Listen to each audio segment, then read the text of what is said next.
한국보다 경제력이 좀 떨어지나요 했는데 돈을 쓰기는 좋아. 근데 돈을 벌기에는 굉장히 어렵다는 거죠.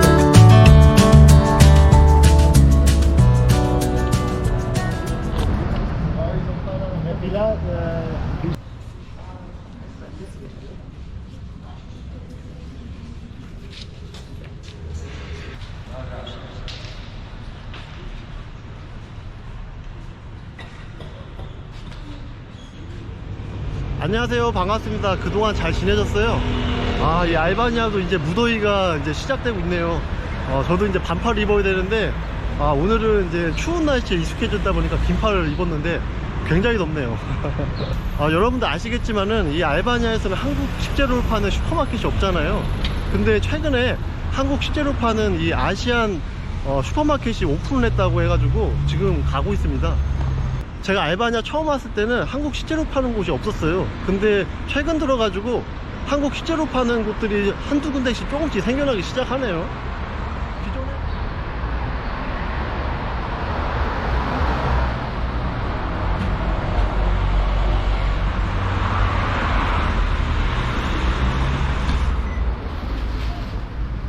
Hi.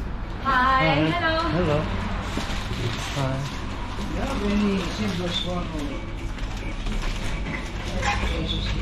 Hi. Hi.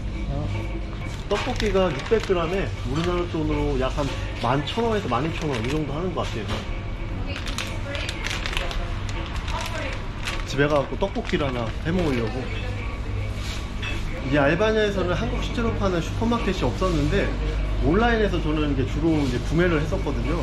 근데 이제 최근 들어서 이렇게 한국 식재료 파는 이제 슈퍼마켓이 조금씩 등장하더니 이제는 조금 규모가 좀 더 커진 것 같아요.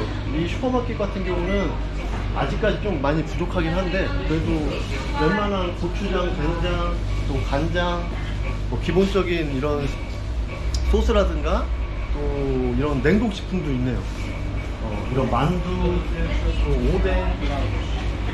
이곳에는 여러 이제 소스들이 있는데 뭐 식초도 보이고 간장도 있고 또 이런 고추장, 비빔용 이게 초장인가요?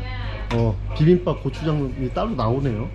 또 된장도 있고, 그리고 제가 아까 산 이 떡볶이, 이 알바니아 이 젊은 층 사이에서 이 떡볶이가 또 유행이라고 하더라고. 그래서 오늘 저도 이제 떡볶이 하나 사가지고 와이프하고 좀 먹으려고 합니다. 그리고 이쪽에는 여러 면 종류들이 있네요. 짜장국수도 있고 또 소바, 누들도 있고, 이 찹쌀떡, 이 모찌. 제 와이프가 이 찹쌀떡을 굉장히 좋아하더라고요. 이 모찌도 하나 이따가 하나 사갖고 와야겠네요. 여기 보면은 이제 음료나 소주들이 비치가 되어 있는데, 찡따오 맥주가 있고, 또 아사히 일본 맥주, 또 한국 소주들이 쭉 전시가 되어 있네요. 제가 온라인에서 소주를 사면은 보통 소주 가격 2만원이 넘어가더라고요. 이 세금이나 또 유통 비용 때문에 여기가 소주 가격이 가장 싼 것 같아요. 소주가 우리나라 돈으로 약 한 14,000원? 13,000원 이 정도 되네요.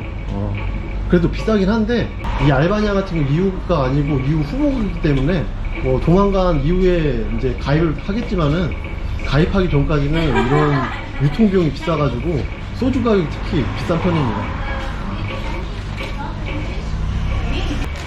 이곳은 한국 라면들이 있는데 다양하게 있는 것 같습니다. 신라면부터 오징어 짬뽕, 요즘 외국인들에게 인기인 이 불닭 시리즈들이 쭉 있고, 대부분 매운 라면들이 대세인 것 같아요 지금. 하이.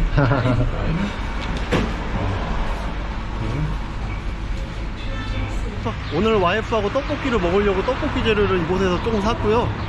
제가 생각했던 것보다 여러 품목이 많지 않아 가지고 조금 실망인데, 알바니아에서 이렇게 한국 식재료 유통하는 거는 또 쉽지 않거든요.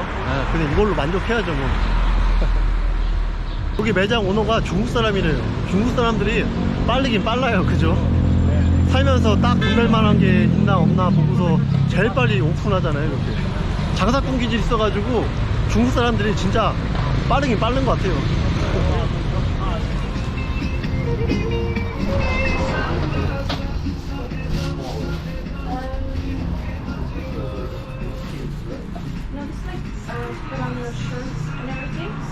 let's have outside. How is it the schooling, the university system in South Korea? Is it good schooling system in universities in Korea? Of course. Oh, okay. Perfect. Perfect. Yeah. Oh. There are the many the foreigners, especially the running at the university school in South Korea. Oh, But that's... as I told you, it's not easy to get a visa to stay in South Oh, Korea. really? Yeah. That's why they used to get the visa and study for university school. I want to go to Seoul and Busan and Jeju Islands. Seoul is really far from Albania to It's South really Korea. far, but it's a beautiful country, South Yeah, Korea. that's right. And also Japan. Japan would be really nice to visit also. So maybe in the future we'll go there. I don't know. I'm not sure. But yeah, thank you so much. You know my YouTube channel? Yes, you told our Albanian Yeah, Korea. yeah, that's right. I subscribed. Okay. Let me. Yeah. 오케이, 대출 알겠어. 아, 커피 한 잔 마시고 들어가려고 잠깐 카페에 왔습니다. 요즘 알바냐 수도 이 티라나 보면은 한국 식재료 파는 슈퍼마켓이나 업체들이 많이 좀 늘어나고 있는데요. 제가 아까 전에 간 그 슈퍼마켓도 아시안 푸드를 전체적으로 이렇게 파는 곳인데 오너가 중국 사람이기 때문에 각 나라마다 중국 커뮤니티가 다 형성이 돼 있잖아요. 또 기본적으로 그 커뮤니티 통해 가지고 중국 사람들한테 중국 식재료 팔고 또 여기 현지 사람들한테는 K푸드가 아무래도 좀 인지도가 높으니까 K푸드를 또 마케팅 전략을 세워가지고 이렇게 팔 생각을 하고 있는 것 같아요. 그래서 라면이 종류별로 쭉 한국 라면들이 쭉 있잖아요. 그죠? 아까 판매되는 가격을 보셨겠지만은 이 알바냐 같은 경우는 그 유럽 국가가 아니기 때문에 수입하는 물품에 대해서 그렇게 저렴하게 팔 수가 없거든. 그 단가 한계가 있거든요. 그래서 단가도 높을지언정 또 그 자리가 또 광장하고 가까운 곳에 있어가지고 임대료가 저렴한 곳은 아니거든요. 최소한 아무리 못해도 2,000유로, 3,000유로는 달라고 할 거예요. 매달 이렇게 월세 나가지, 전기세, 물세 이런 공과금 나가고 직원들 월급 나가야 되고 또 단가 자체도 이렇게 낮지가 않기 때문에 또 많이 팔아야 되는데 그래서 잘못하다가는 일은 일대로 하고 고생대로 하는데 별로 그렇게 수익이 남지 않을 수가 있거든요. 쉽지 않을 겁니다 아마. 그래서 저도 알바냐 처음에 와가지고 한식당을 오픈을 하려고 했는데 아까 그 슈퍼마켓에 파는 그 식재료 가격들 보면은 그 단가로 맞춰가지고 이렇게 한식당을 오픈해가지고 이렇게 음식을 만들 수가 없거든. 이곳에 중국 사람처럼 거주하는 많은 한국 사람들이 있으면은 한국 사람 상대로 이렇게 사업을 하면 되는데 또 그렇지도 않거든요. 이 거주하는 분들은 대부분이 또 선교사 어떤 특수한 목적을 가지고 온 분들이어가지고 그거하고는 좀 다르거든요. 결국에는 이제 현지 사람 위주로 그 사업 영역을 어쨌든 기본 베이스로 해야 되는데 이 단가로는 쉽지 않거든. 또 한식당이라는 게 인터내셔널 푸드이기 때문에 이 나라에서는 임대료가 비싼 좋은 자리에서 시작을 해야 돼요. 바깥쪽에서 할 수가 없어요, 이거는. 동남아 같은 데 가면 거주하는 한국 사람이 굉장히 많잖아요. 뭐 한식당도 많고, 한국 제품 파는 데도 많고, 한국식의 뭐 어떤 컨셉을 가지고서 오픈하는, 뭐 카페라든가 이런 것도 굉장히 많잖아요. 근데 이제 대부분이 보면은, 7, 80%는 몇 년 안 가서 다 망한다고 하더라고요. 그게 그런 겁니다. 겉으로는 뻔질하는데 속에 실속은 없어. 그럴 가능성이 굉장히 커요. 겉으로는 떼돈 버는 것 같아. 근데 안은 공투 있어. 그래서 처음에 해외에 살기 시작한 사람들이 뭐라도 시작하려고 그런 거 권리금 받고서 사업을 시작하는 거예요. 그래서 몇 년 지나서 그 사람들도 이건 도저히 아니니까는 폭탄 들리기식으로 다른 사람한테 또 사기쳐서 권리금 받고서 빨리 또 떠나는 거죠. 특히나 이 젊은 친구들은 진짜 더 조심해야 돼요. 해외에 살기 시작하면은 주위에 훈수 두거나 조언해준 사람들이 생기게 되는데 자꾸 그렇게 듣다 보면은 시야가 좁아져요. 보통 뭐라도 시작하려면은 저는 조언해주는 게 기본 3년 이상은 거주를 하고 시작해놔요. 기존에는 이렇게밖에 생각 안 했는데 1년 지나니까 이게 내 생각이 좀 틀렸구나 이런 게 보이거든요. 아무래도 보는 시야가 좀 틀려져요. 옆에서 훈수 두거나 또 조언해주는 사람이 책임을 같이 분담하면 몰라. 그것도 아니야, 이거는. 옆에서 빨대만 꽂는 거예요, 그냥. 그게 조심해야 됩니다. 젊은 친구들은 특히나 더 조심해야 돼요. 지난 영상에서도 말씀드렸지만은 한국보다 경제력이 조금 떨어진 나라에 살면은 돈을 쓰기는 좋아. 근데 돈을 벌기에는 굉장히 어렵다는 겁니다, 이게.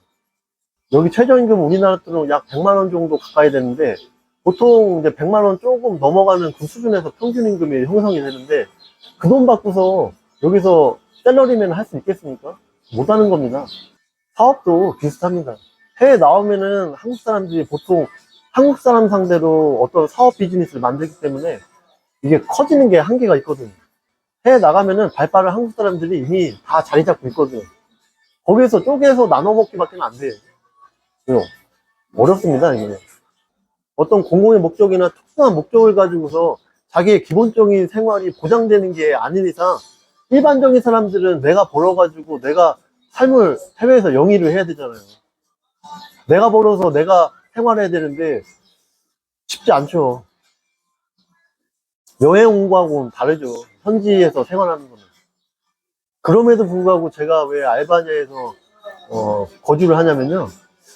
첫 번째로는 알바니아는 국가가 종교의 자유를 보장해 주는데 알바니아 헌법은 국가와 종교를 분리하는 세속 국가를 표방합니다. 그래서 여러 종교가 공존을 하는데 크게 다툼 없이 사회적 어떤 합의에 대해서 크게 방해하거나 그러지 않거든요. 실제적으로 알바니아 같은 경우는 여러 종교가 공존을 하는데 각 종교마다 큰 그 명절이나 행사가 있잖아요. 그럴 때마다 서로 그 축하의 메시지나 또 서로 참여하기도 하고 이런 것들이 굉장히 많이 있어요. 그런 것들이 굉장히 저는 좋게 봤고 사는 입장에서는 종교적인 다툼이 없이 이렇게 원활하게 사회적으로 문제 없이 돌아가니까 해외에 사는 외국인으로서는 이런 부분들이 사회에 좀 안정감을 작용해서 안전하다고 좀 생각하거든요. 그래서 이 알바니아 같은 경우는 무슬림 비율이 약 40%가 조금 넘는데 실제적으로 문화적 무슬림들이 많아요. 그렇게 강한 무슬림들이 아니라 예를 들면 우리가 이제 그런 거죠. 우리가 유교 문화를 바꾸서 성장을 하는데 산에 가면은 뭐 절에도 가기도 하고 암묵적으로는 이렇게 절에 한 번씩 절하고 오고 이런 거 좋아하잖아요. 그런 것처럼 암묵적인 그런 문화적 무슬림들이 많아요. 나는 무슬림을 마음속으로는 조금 친근하게 믿지만 그렇다고 뭐 라마단 기간에 금식하거나 또 어떤 절대적인 무슬림의 규칙을 따르진 않는 그런 무슬림들이 많아. 그 다음에 두 번째로는 이곳 사람들이 굉장히 친절해요. 이 친절한 게 문화 같아요, 문화. 이 문화라는 거는 한 세대가 흘러야지 바뀌는 건데 아무래도 이곳은 GDP에서 관광이 차지하는 비율이 높으니까 그 외국인에 대해서 우호적이고 또 친절하지만 제가 한 번은 이런 일이 있었는데 제가 추운 겨울에 어떤 사무실을 이제 찾아가야 되는 상황이었는데 보통 알바니아 그 본사 사무실들이 예전에는 그 광장 근처에 번화가에 보통 사무실이 위치해 있었는데 지금은 땅값이 많이 올라가지고 외곽으로 다 이전을 주로 많이 했거든요. 교통 좋은 고속도로 인근으로 많이 이전을 했는데 제가 도저히 길을 찾을 수가 없어서 어떤 분한테 물어야 되는 상황이었는데 거리가 한 10분에서 15분 정도 차로 더 가야 되는 상황인데 차로 동행을 같이 해주시고 안내를 친절하게 해주셔가지고 그 친절하게 그 도움을 받았던 그 기억이 있어요. 아, 우리나라에서 그런 똑같은 케이스가 있었다면은 보통 다 바쁘잖아요. 그러니까 빨리 답변해주고 떠나고 싶거나 아니면은 그냥 지나치거나 그런 경우가 많은데 또 수도를 떠나서 시골 외곽으로 가면은 어려운 형편이지만 손님에 대해서 친절하게 또 환대해주고 이런 것들이 제가 외국인으로서는 굉장히 긍정적으로 생각하는 부분이에요. 그 다음에 세 번째로는 이 삶의 질에 대한 부분입니다. 아무래도 알바니아 같은 경우는 우리나라보다 경제력이 떨어지고 개발도상국이기 때문에 인프라가 그렇게 발전되지 않았어요. 특히나 이 유럽권은 우리나라처럼 이게 빨리빨리 문화, 굉장히 편리한 문화 이런 거하고 좀 거리가 멀거든. 더구나. 그래서 많이 불편한 부분도 많고 또 그런데 마음을 내려놔야죠. 조금 천천히 가는 그런 연습도 필요하고 한데 현지인들 입장에서는 이곳에서 어떤 압박감을 가지고서 살지는 몰라요. 근데 저 같은 경우는 이곳에서 외국인의 신분으로 살기 때문에 어떤 압박감이라든가 이런 것에 대해서 조금 그 사람들에 비교했을 때 조금 편안할 수 있죠. 물론 알바니아가 한국하고 비교했을 때 인프라적인 면에서 월등히 떨어지지만 외국인의 신분으로서 이곳에 살아가는 이런 여유로움을 느낄 수 있는 거.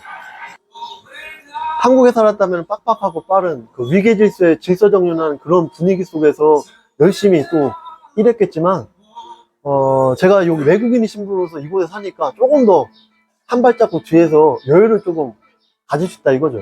무슨 말인지 아시죠? 그런 부분이니까 눈치 볼 것도 조금 덜하고 그런 부분이 조금 더 심리적으로 좋다 이거죠. 그리고 또 저는 이곳에서 아들도 낳았고 알바니아 와이프랑 제 가족들이랑 같이 이렇게 시간 보내는 것 자체가 또 즐겁고 그래서 심리적으로 조금 안정을 좀 느낄 수 있다 이겁니다. 그런 부분이 제가 느끼는 알바니아를 선택한 이유고요. 물론 단점도 굉장히 많아요. 단점도 많은데 단점에 대해서는 제가 다음 영상에서 자세하게 또 말씀을 드리겠습니다. 어쨌든 오늘도 시청해주셔서 감사드리고요. 다음 영상에 또 뵙겠습니다. 고맙습니다.